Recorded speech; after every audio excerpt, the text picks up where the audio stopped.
মধ্যরাতে পাকিস্তানে বহুমুখী হামলা চালায় ভারত। পেহেলগামে হামলার প্রতিশোধ হিসেবে এই বিমান, বোমা আর ক্ষেপণাস্ত্র হামলার টার্গেট ছিল সশস্ত্র গোষ্ঠীদের ঘাঁটি, প্রশিক্ষণ কেন্দ্র আর হামলার জন্য ব্যবহৃত লঞ্চ প্যাড। এমন দাবি করেছে ভারত সরকার। তাদের দাবি, পাকিস্তানের সরকার আর গোয়েন্দা সংস্থার পক্ষ থেকে তাদের সামরিক সহায়তা করা হয়।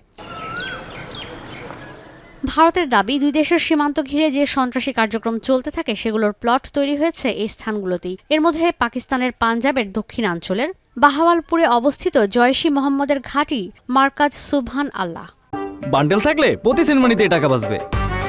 বিকাশ সেনমানি বান্ডেল কিনে জিতুন প্রতি লেনদেনে। 2015 সাল থেকে কার্যক্রম চালানো এই ঘাঁটি ব্যবহার করা হয় তরুণ যোদ্ধাদের প্রশিক্ষণ দিতে। ভারতীয় গণমাধ্যমগুলোর দাবি, 2001 সালে সংসদে হামলা ও 2019 সালে পুলওয়ামা হামলায় যারা অংশ নিয়েছিল তাদের প্রশিক্ষণ দেওয়া হয়েছে এখানেই।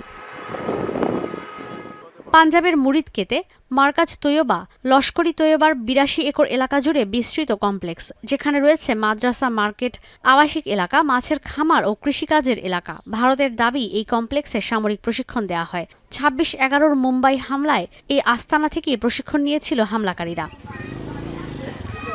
পাঞ্জাবের সাকারগারহের সার্জাল ফ্যাসিলিটি জয়শ-ই-মোহাম্মদের প্রধান হামলার কেন্দ্র বলেও দাবি নয়াদিল্লির। সাকারগারহে পাকিস্তানের আইএসআই ও জয়শ-ই-মোহাম্মদের মাটির নিচে টানেল রয়েছে সীমান্তের এপার থেকে ওপারে। রয়েছে ড্রোন উৎক্ষেপণ ঘাঁটি। ভারতের দাবি, এই ঘাঁটি থেকে দেশে ড্রোন দিয়েও হামলা চালানোর পরিকল্পনা করেছে জয়শ-ই-মোহাম্মদ।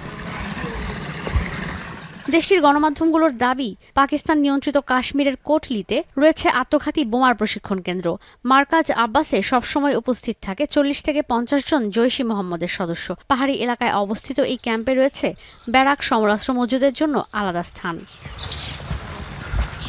ঈশিতা ব্রহ্ম, এখন বিশ্ব।